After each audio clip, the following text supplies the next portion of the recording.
আসসালামু আলাইকুম প্রিয় নবম এবং দশম শ্রেণীর শিক্ষার্থী ভাই এবং বোনেরা, আশা করি তোমরা সকলে ভালো আছো। আমি আলহামদুলিল্লাহ ভালো আছি। তো আজকে তোমাদের জন্য একটা অঙ্ক নিয়ে আসলাম, তোমাদের তোমাদের বইয়ের অনুশীলনী 3.2-এর 4 নম্বর অঙ্কটা। তো যদি এ কিউব মাইনাস বি কিউব সমান হচ্ছে 513 এবং এ মাইনাস বি সমান হচ্ছে 3 হলে এ বি এর মান কত? তাহলে আমাদের মান নির্ণয় করতে বলছে কি এ বি। তো যেহেতু কিছু মান দেওয়া আছে তাই আমরা মানগুলো আগে লিখে ফেলবো। দেওয়া আছে এ কিউব মাইনাস বি কিউব সমান হচ্ছে 513 এবং এ মাইনাস বি সমান হচ্ছে 3। তো আমরা এ বি যেহেতু মান নির্ণয় করতে বলেছে, কিউবের ক্ষেত্রে এ বি এর সূত্রটা খুব কঠিন, তাই আমরা এ বি দিয়ে করব না। আমরা এখানে যে কোনো একটা মান থেকে অঙ্কটা করার চেষ্টা করব।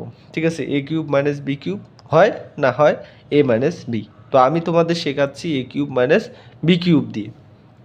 তো দেখা যাক বন্ধুরা, তো যেহেতু মাঝে সমান আছে তাই সমীকরণ যদি সমাধান করতে চাই তাহলে আমরা প্রথমে কি দিব, বা দিব। ঠিক আছে, দেখো তো আমরা সকলেই এ কিউব মাইনাস বি কিউবের সূত্র জানি না? আমি আগের ভিডিওতে দেখাইছি যে এ কিউব মাইনাস বি কিউবের সূত্র কি, a minus b all cube plus 3ab into a minus b. তাই আমরা এই এ কিউব মাইনাস বি কিউবের জায়গায় ওই সূত্রটা অ্যাপ্লাই করব। A minus b all cube plus 3ab into a minus b, এপাশে যা আসিল তাই লিখবো। ঠিক আছে, আশা করি তোমরা বুঝতে পারছো। তারপরে দেখো বা দেবো আমরা এ মাইনাস বি। এ মাইনাস বির মান জানি না আমরা বন্ধুরা, এই যে এ মাইনাস বি সমান কত, 3। তাহলে এর বদৌলতে আমরা কত লিখবো, 3। তারপর কি আছে, কিউব আছে, কিউব দেবো, প্লাস এই যে 3 আছে, 3 লিখবো, এ বি আছে, এ বি লিখবো। আর এই যে এ মাইনাস বি এর মান কত, আমরা 3, এ মাইনাস বি এর মান কত, 3, ওখানে 3 বসাবো। তারপরে এখানে 513 মানে 513, আবার বা লাগবো।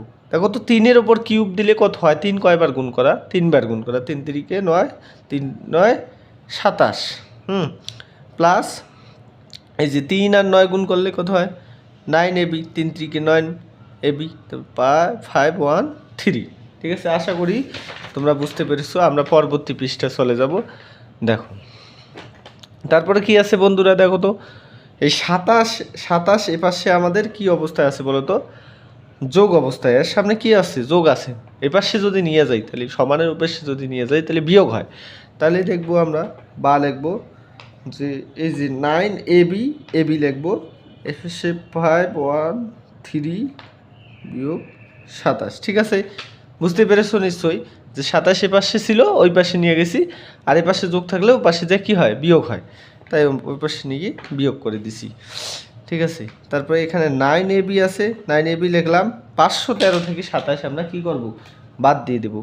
513 বিয়োগ 27, তো বাদ দিয়ে দিলাম, তাহলে কত করে হলো, 486, 486। বা এবার দেখো তো এ বির সাথে আমাদের কত আছে, 9। যেহেতু আমাদের এ বির মান বের করতে বলছে তাই আমরা এ বি রাখি, সম্পূর্ণটা ওই পাশে পার করে দেবো। তাহলে এ বির সাথে কি 9 কী অবস্থায় আছে, গুণ অবস্থায় আছে না? তাহলে ওপাশে নিয়ে গেলি তাহলে কি হবে বলো তো, ভাগ হবে। তো ভাগ দেবো আমরা, এই যে 486 ভাগ কত, 9, কত বের হলো, 54 আমাদের।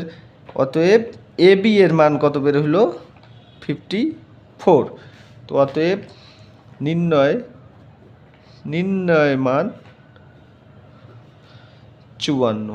আশা করি তোমরা অঙ্কটা বুঝতে পেরেছো। তো ধন্যবাদ।